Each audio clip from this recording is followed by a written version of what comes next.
Hattie Stimpson. Hattie Stimpson was one of the founding members of the Mackinac Women's Club some 90 years ago. On Saturday, March 6, 2004, 92 people attended Mackinac Area Historical Society's first annual Cabin Fever dinner at Audie's restaurant in Mackinac City.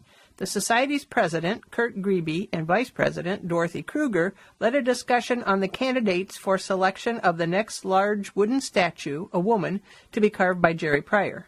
The four candidates were Hattie Stimpson, artist and Woman Club founder, Frances Margaret Fox, noted author of children's book, Julia Inglis, first president of the Mackinac Women's Club, and Luella Overton, the village's first schoolteacher and wife of Forrest Stimpson, who drowned in the Straits. She then married John Overton, a lighthouse inspector. She also owned and operated the Mackinac Pharmacy. Hattie won by a 2-to-1 margin vote.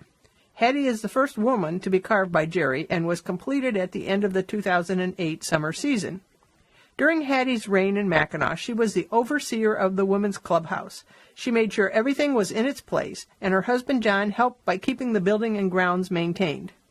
In 1912, 6 Mackinac City women formed a club to study Shakespeare. These women were Julia Inglis, Mackinac City Women Club's first president, Grace Robertson, Hattie Stimpson, Tina Barrett, Blanche Daisy, and Luella Overton. Their meetings were held in each other's homes until 1914. By that time, they had 30 members. It was in that year that they decided to form the Mackinac City Women's Club.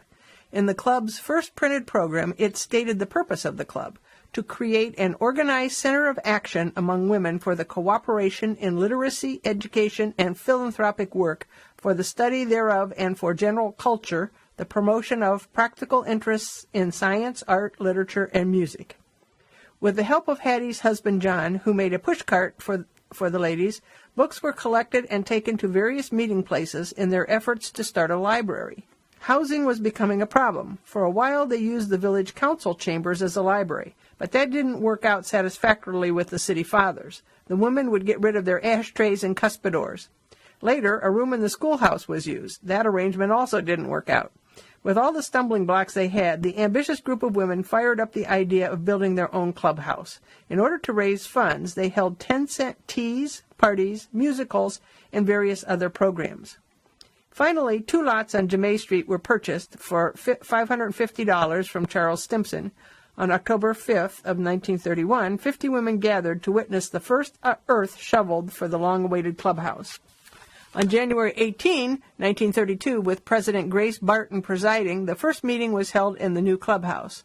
And at a festive occasion in September of 1938, President Grace Trumbull, Dorothy Wallace's mother, led the group in burning the paid-in-full mortgage of $1,290.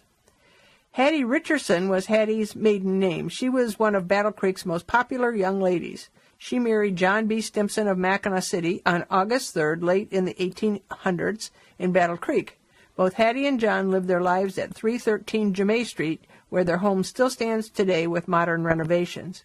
Hattie died at 73 in 1948. She outlived John by 6 years. Hattie and John's headstone is in the Mackinac City Cemetery on the far west side with the big letters Stimpson on it.